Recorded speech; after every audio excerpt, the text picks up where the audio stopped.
Please like, comment, share, and subscribe. Click the bell icon at the top of the page to get notified when I post a new video. Please give this video a thumbs up. Universal Channeling. Channeling the Conscious Universe. Human Experience and Deep Prayer. By Angel V. Ornedo Jr. March 14, 2021. I realize that I am Source Energy being an expression of Source. Everything I want exists inside of me.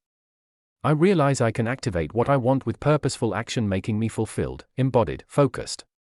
It is always about creating, expanding, and feeling something as a human, as I agreed a spirit with Creator to dwell in a human body to experience physical life, and raise earth vibration to a higher plane.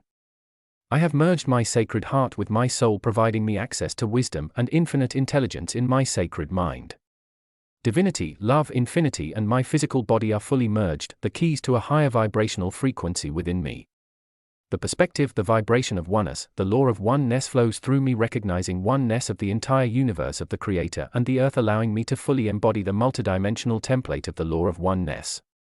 NB Prayer inspired by archangels and cosmic logos on oneness and embodiment, emphasized. With prayers, compassion, and love, the shift to higher vibration is happening at this moment, resulting to mass awakenings of humanity. The need for teachers, spiritual guides, and leaders are now pronounced. Angel V. Ornedo Jr.